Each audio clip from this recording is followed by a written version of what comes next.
ओम गजाननं भूतगणाधिसेवितं कपित्थजमुफलचारुभक्षणम् उमासुतं शोकविनाशकारकं नमामि विघ्नेश्वरपादपङ्कजम्।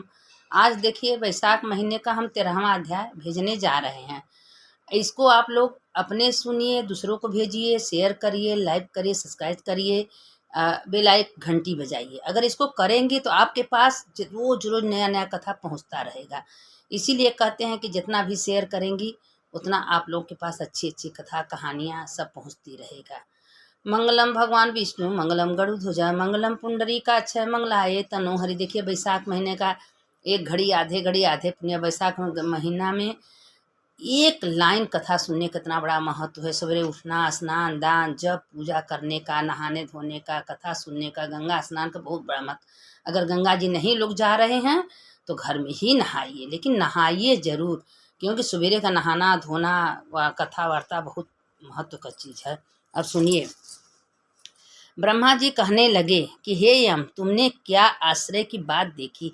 तुम दुखी क्यों होते हो? सद्गुणों पर ताप करने से वह ताप मरणातक होता है। उसके उच्चारण मात्र ही से परम पद की प्राप्ति होती है। फिर राजा के काल में विष्णु लोक क्यों न जाए? जो हरि को प्रणाम करते हैं, देखिए सोचिए, जो भगवान के मंदिर में जाके भगवान को प्रणाम करते हैं उनका कितना बड़ा महत्व है। जो हरि को प्रणाम करते हैं उनके 100 जन्म के पाप नष्ट हो जाते हैं। उनको 100 अश्वमेध यज्ञ का फल प्राप्त होता है। सोचिए, अपने मन से सोचिए, जो हरि को खाली प्रणाम करते हैं उनको 100 अश्वमेध यज्ञ का फल प्राप्त होता है। फिर उनका जन्म नहीं लेना पड़ता। जिनकी जिह्वा के अग्रभाग पर हरि के 2 अक्षर विराजमान है, यदि वह नित्य प्रतिदिन विष्णु भगवान का स्मरण करता है तो उसके संपूर्ण पाप नष्ट हो जाते हैं, विष्णु लोक प्राप्त होता है। हे यम, जो वैशाख के मास में माधव भगवान का पूजा करते हैं, माधव भगवान का कथा कहानी सुनते हैं, उनके समस्त पाप नष्ट हो जाते हैं। देखिए माधव भगवान का वैशाख महीने का कथा का पुराण का कितना बड़ा महत्व है। भगवान के प्रिय धर्मों को करता है। उस समय विष्णु भगवान प्रसन्न होकर उनकी सदा ही सहायता करते हैं। उस राजा के प्रभाव के मेरे वंश में नहीं है। वासुदेव भगवान के भक्तों का अद्भुत जन्म मृत्यु जरा व्याधि और भय कुछ भी नहीं होता है। जो भगवान का पूजा करते हैं, भगवान के मंदिर में जाते हैं, भगवान को प्रणाम करते हैं, उनको जरा मृत्यु भय कुछ भी नहीं सताता। स्वामी के कार्य करने में जब वह नियुक्त पुरुष में शक्ति रहे तब वह कार्य किए जाते हैं। वह नरकगामी नहीं होता। अपने कर्तव्य का पालन करने पर देहधारियों को कुछ अपराध नहीं होता। यह जब तू इस कार्य के करने में असमर्थ है तो तेरा क्या दोष है? तू शोक करने योग्य नहीं है। जब ब्रह्मा जी ने ऐसा कहा तब यम बहुत ही दुखी हुआ और आंखों से आंसू गिरता हुआ अत्यंत दीन वाणी से कहने लगा, हे तात, आपके चरणों का भजन करने से मुझे कुछ भी मिल गया, परंतु हे ब्राह्मण, अब मेरी अपने काम पर जाने की इच्छा नहीं है। जब तक पृथ्वी मंडल में यह महावीरवान राजा शासन करेगा तो हे प्रभु, जब मैं इस राज्य को अपने धर्म के चलायमान कर दूंगा मैं कृत हो जाऊंगा। देखिए इतना बड़ा वैशाख महीने का है कि यम रो रहा है कि मेरे यमपुरी में कोई आ नहीं रहा है, मेरा यमपुरी खाली है, नरक एकदम खाली है, सब स्वर्ग में चले जा रहे हैं, कोई नरक में नहीं जा रहा है। सिर्फ वैशाख महीने के राजा ने ढिढोरा पिटवा दिया कि 8 साल से लेकर 80 साल तक जो वैशाख महीने में स्नान करेंगे, जप करेंगे, दान करेंगे, वह कभी नरक में नहीं जाएंगे। जो भगवान को ओम नमो भगवते वासुदेवा श्री हरि जो भगवान का भजन कीर्तन करेंगे वो भी नरक में नहीं जाएंगे। देखिए कितने बड़ा महत्व है वैशाख महीने का। हो जाऊं जैसे गया में पिंडदान करने वाला पुत्र होता है। यम की बात सुनकर ब्रह्मा जी सोच में डूब गए और यम को अनेक प्रकार समझाया। कहने लगे, हे यम, विष्णु के धर्म में प्रायण राजा का तू निग्रह नहीं कर सकता, तो तू कोप के मारे यही चाहता है तो चल, हम और दोनों विष्णु भगवान के पास चलें और उनके सामने सब कुछ कहेंगे। फिर जैसी आज्ञा होगी वैसे करेंगे। भगवान की आज्ञा के विरुद्ध हम कुछ नहीं कर सकते हैं। इस प्रकार यम के समझाकर संग में ब्रह्मा जी क्षीर सागर में पहुंचा और द्वितीय पुरुषोत्तम भगवान की संख्या योग द्वारा स्तुति करने लगे। तब ब्रह्मा जी स्तुति सुनकर विष्णु भगवान को प्रकट हुए। तब यम और ब्रह्मा प्रणाम की। क्या आप लोग कोई बात समझ में आती है ना? जो हम कहते हैं, सुनते हैं, आप लोग को बताते हैं, इसीलिए तो हम ढंग से इससे बोलते हैं कि आप लोग को समझ में आए। अब देखिए जो यम है वो परेशान है, रो रहा है। तो भगवान ब्रह्मा जी विष्णु के पास के गए। अब देखिए पाप करने के लिए लोग परेशान हैं। अब जो पाप करता है तो कहते हैं पाप करते हैं, पाप करने के लिए हम खाली है, लोग नहा रहे हैं, धो रहे हैं, सब स्वर्गपुरी में जा रहे हैं, उसमें भी लोगों को तकलीफ हो रही है। वाणी से बोले तुम यहाँ क्यों आए हो? ब्रह्मा जी बोले हे श्रेष्ठ, आपके दास राजा का शासन से सब मनुष्य वैशाख के धर्मों को करने में आपके विष्णु पद को प्राप्त हो रहे हैं, इसी से यम पूरी शून्य है, इससे अत्यंत दुखी होकर यम, अब देखिए कह रहे हैं कि यम पूरी शून्य है, यम पूरी में कुछ भी नहीं है। अब ब्रह्मा जी उसके यम जो हैं वो विष्णु भगवान के पास गए, तो राजा से युद्ध करने को गया और उसको मारने के लिए दंड उठाया, सो आपके चक्र ने उसे परास्त कर, विष्णु का चक्र उनका रक्षा कर रहा है। बताइए जो अच्छा कर्म करेंगे तो भगवान का चक्र तो रक्षा करवे करेंगे। महात्मा भक्तों को दंड देने की सामर्थ्य नहीं रखते हैं, अतः हे प्रभु उस राजा को दंड देकर इस यम से हमारी रक्षा करिए। ब्रह्मा जी के यह वाक्य सुनकर यह विष्णु जी ने हंसे और ब्रह्मा जी से तथा यम से कहने लगे, मैं लक्ष्मी जी तथा प्राण और देह को त्याग कर रहा हूँ। श्रीभक्त कौतलमणि तथा वैजयंती माला श्वेत दीप वैकुंठ क्षीर सागर शेष और गणु को त्याग करता हूँ, परंतु हम अपने भक्तों को कदापि नहीं त्यागता। देखिए विष्णु भगवान कहते हैं हम लक्ष्मी जी को त्याग सकते हैं, गरुड़ को त्याग सकते हैं, पर हम अपने भक्तों को कभी त्याग नहीं करते, जिनके लिए मैं संपूर्ण लोक त्याग प्राण छोड़ सकता हूँ, उन्होंने कैसे छोड़ सकते हैं। यम मैं तेरे दुख को दूर करने का उपाय करता हूँ। उस राजा को मैंने 10 सहस्त्र वर्ष की आयु दी है, उससे 8 सहस्त्र वर्ष बीत गए हैं। सहस्त्र की आयु भोग कर वह मेरी 30 आयुक्ता को प्राप्त होगा। जब वह एक बेन नाम का राजा बड़ा दुराचारी होगा, वह इन दिनों में सब धर्मों का लोप कर देगा, तब वैशाख से सभी धर्म की नष्ट हो जाएंगे, फिर अपने ही पाप से बेन ध्वंग हो जाएगा। फिर मैं पृथ्वी पर रूप धारण कर फिर धर्मों को पवित्र करूंगा, वैशाख को धर्मों को मनुष्यों से करवाऊंगा। इसमें यम तेरे कार्य की सिद्धि हो जाएगी, तू खेद मत कर। वैशाख धर्म में निष्ठा महात्माओं द्वारा इस वैशाख मास में भी मुझे भाग प्राप्त होगा, राजा से भी तेरा भाग्य मिलेगा। जो मनुष्य पृथ्वी में प्रतिदिन स्नान अर्ध कुंभ दही दान अन्यादि आदि दान करते हैं, उनके वैशाखी फल निष्फल नहीं होते हैं। अतएव तू राजा के ऊपर क्रोध का परित्याग कर, वह राजा तेरा भाग्य देगा, वह मेरा अनंत भक्त है। और भी जो कोई प्राणी तेरा भाग्य देकर वैशाख को धर्म में प्रवृत्त हो, उनके धर्म को तुम विघ्न मत करना। जो धर्म के पालन करता तुझे छोड़ केवल मेरी ही भजन करे, उनको भी मेरी आज्ञा से तू अवश्य ही दंड देना, तथा वह राजा भी तुझे भाग दिलवाएगा। तब भगवान ने यम के सामने ही राजा को समझाने के लिए सुनंद वन में गया और उनको अपना भाग्य दिलवाने के लिए तैयार हो गया, भेज दिया। वह राजा को समझाकर फिर भगवान के पास वापस आ गया।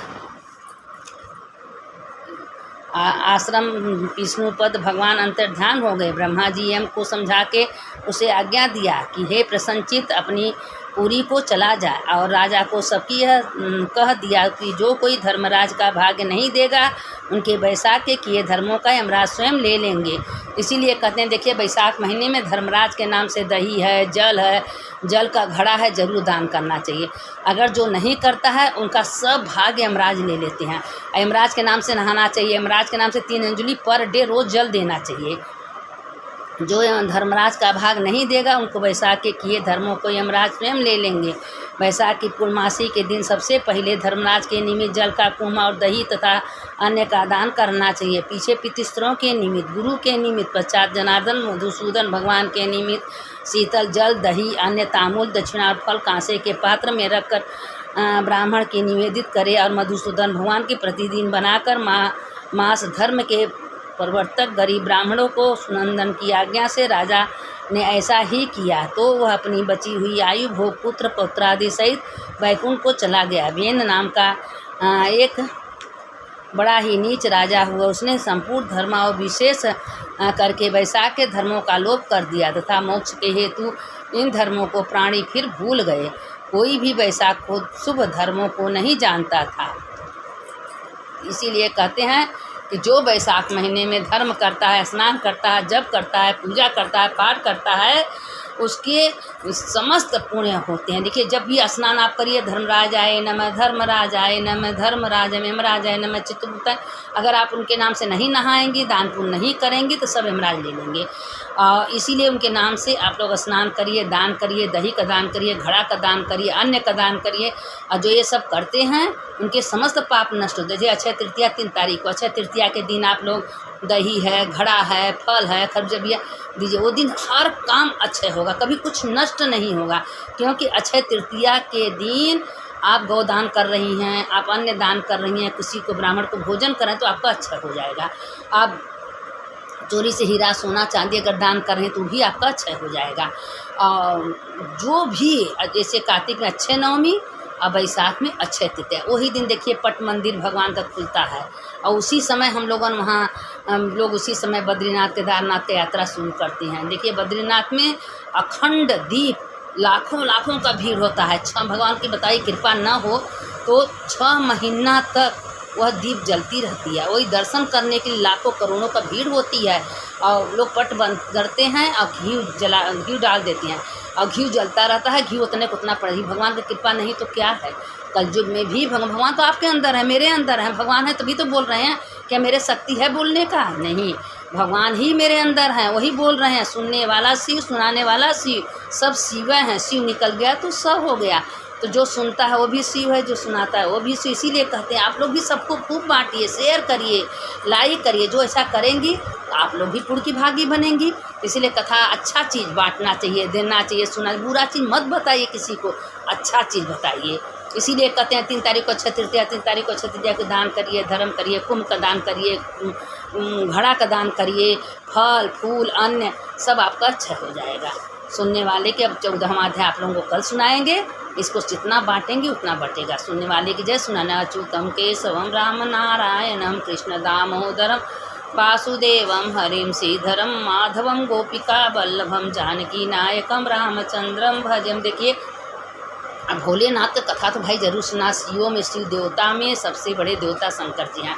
तो वो तो मेरे इष्ट देवता हैं, तो उनका कथा तो भाई रोज़ पर डे कोई कथा हो न हो, भोलेनाथ की कथा जरूर सुनना चाहिए।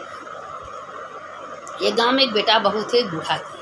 उसके बेटा इतना निलायक निकल गया था कि पर डे रोज़ डेली शराब पीता था और घर में सबको मारपीट करता था, गाली बुरी देता था।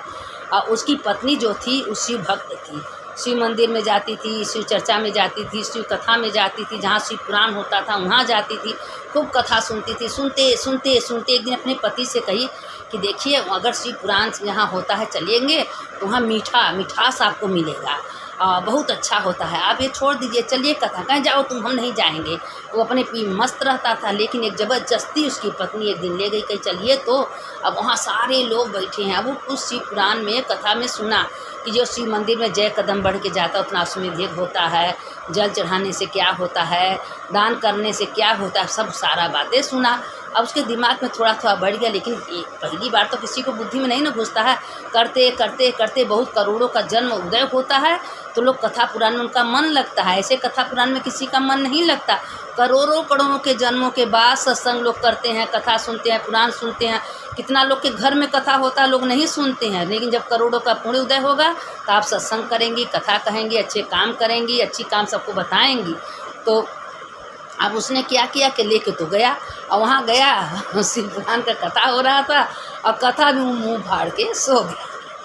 सोने के बाद एक कुत्ता आया उसके मुंह में सुसु कर दिया। जब कर दिया तो उसको नींद नहीं खुली। उस दिन बाद अपने औरत से कह रहा है कि पता नहीं तुम तो करिए कि जहाँ शिव पुराण होता है वहाँ मीठापन होता है, ये तो कड़वा लग रहा है नमकीन, कहीं किस बात का कह रहे हो? तो कहें क्या वहाँ सो गए थे क्या? तो कहें हमको क्या पता, मुँह बाय के सोया था। अब बताइए, कुत्ता उसके मुंह में, वो कहते हैं कि मरने के बाद तो कुत्ता मुतेगा, हगेगा। वही चीज़ है कि उसके जीते जी कुत्ता उसके मुंह में सुसु कर जाए। अब उसके दिमाग में जब पता चला तो इतना गलानी गिरी, हम इतना बेवकूफ़ हैं, कथा में जाके सो गए कि कुत्ता मेरे मुंह में सुसु कर दिया। अब वो उल्टी करने लगा, मुंह धोने लगा, सब करने लगा। उसी दिन से देखिए, एक दिन शिव पुराण के कथा में वो गया था, जो जिंदगी भर शिव पुराण सुन रहा है, जिंदगी भर कथा सुन रहा था, क्या भगवान उसका नहीं सुनेंगे? एक दिन उस शिव पुराण में चला, उसका बुद्धि खुल गया, आत्मा चक्षु खुल गया। अब उसने क्या हुआ कि उसी समय उसको ग्लानि हुआ, अपने कर्म का पछतावा हुआ कि मैं बहुत बुरा कर्म करें, एक घोड़ा का मुँह, एक क्या नाली का वो हम पी के अपनी ज़िंदगी को बर्बाद कर रहे हैं, ऐसा नहीं करना चाहिए। अरे हमको तो भगवान में लाने, इतना सुंदर प्यारा शरीर भगवान ने दिया है, किराया का शरीर, किराया का आत्मा, आज भगवान निकाल देंगे, मेरा क्या कर्म होगा, मेरा क्या दुर्दशा होगा। उसी समय उसका दिमाग खुल गया, वो मंदिर में, शिव मंदिर में गया, अपने कर्म को पछताने लगा, रोने लगा और लगा कहने, हे भगवान हमको क्षमा कर दीजिए, ज़िंदगी भर हम बुरा कर्म किए हैं, कभी कोई अच्छा कर्म नहीं किए हैं, कभी हम स्नान दान जप पूजा कुछ नहीं किए हैं, हे भोलेनाथ मेरा कृपा करिए, हे भोलेनाथ मेरा कृपा करिए। अब उसने करके भोलेनाथ के मंदिर में जाकर रोने लगा, रोते रोते भगवान को दया आ गई। इसीलिए कहते हैं कि आज अगर बुरा कर्म आप अगर किए हैं तो भगवान के सामने जाइए, रोइए, कहिए, पछताइए, अपने जो बुरा कर्म है वो भगवान के सामने कहिए, भगवान से रोइए, भगवान के सामने कहिए हम बहुत बुरा कर्म किए हैं। अब उसने क्या किया कि बुरा कर्म करने के बाद भगवान के सामने गया, लगा पछताने, लगा रोने, भगवान को भी दया आ गई कि आखिर ये अपने कर्म का इसको पछतावा तो हो ही गया है। भगवान की उसकी आत्मा में बैठ गए। उसी समय से इतना उसका बुद्धि सुधर गया कि जहाँ जहाँ शिव पुराण, जहाँ कथा, जहाँ कोई शिव का चर्चा कहता तो वहाँ पहुँच जाता था। अब वो भगवान में ऐसा मन लगाया, ऐसा मन लगाया कि बैसाख महीना में शिव पुराण सुनते सुनते भगवान उसके अपने शरण में ले लिए।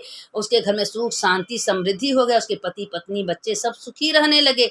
देखिए, एक आदमी पूरे घर को नरक कर देता है, एक आदमी पूरे घर को स्वर्ग बना देता है। अगर हमारे अंदर इच्छा है सुधरने का तो हम अपने गलती के पछतावा करके सुधर जाएंगे, सही रास्ता पकड़ लेंगे, बुरा कर्म नहीं करेंगे। और नहीं सुधरने का मेरा इच्छा है तो हम जिंदगी में चाहे माँ कहे, बाप करे, परिवार करे, भाई, हम कभी नहीं सुधर सकते हैं। तो अपने अंदर आत्मा में विश्वास रखना चाहिए कि हमको सुधरना है, हमको सही मार्ग पर चलना है। ये 4 दिन की जिंदगी बाबा भोलेनाथ दिए हैं, कम से कम उसका सदुपयोग करना चाहिए। तो भगवान का भजन कीर्तन जप पूजा पाठ जो करता है उसको भगवान अपने सानिध्य देते हैं, उसको अपने शरण देते हैं। अब जीते जी तो सुखी रहता है, मरने के बाद उसको सुख मिलता है, शांति मिलता है। आप सबको अच्छी उपदेश दीजिए, जो अगर कोई भटक रहा है तो उसको सही रास्ता दिखाइए। तो इसीलिए बार बार कहते हैं कि आप लोग सबको सही रास्ता दिखाइए, बताइए, भेजिए।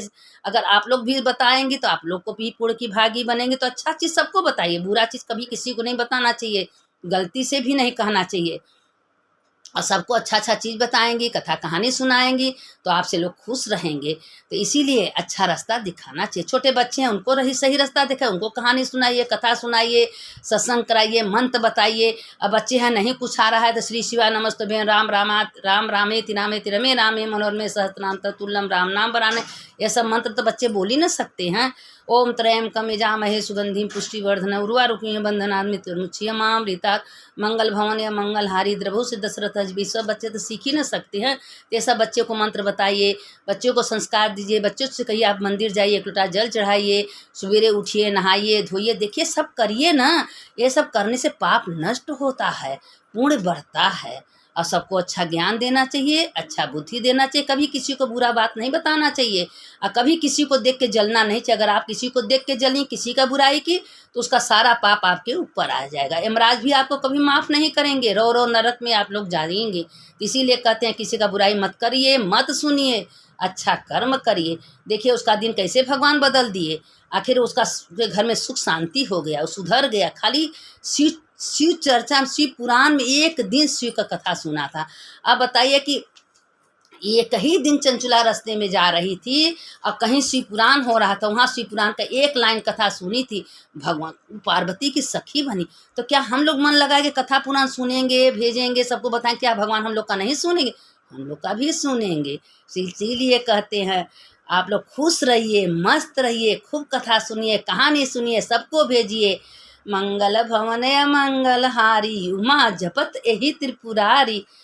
सुनने वाले की जय हो, सुनाने वाली, जो सुनता है उसका भी जय होता है, जो सुनाता है उसका भी जय होता है। सुनने वाले की जय, सुनाने वाले की जय। हर हर महादेव, घर घर महादेव, हर हर महादेव, घर घर महादेव। देखिए हम लोग का तो सब भोलेनाथ हैं, उठते बैठते भगवान का ही भोलेनाथ का जब पूजा करना चाहिए। भोलेनाथ के सिवा हम लोग का कोई नहीं।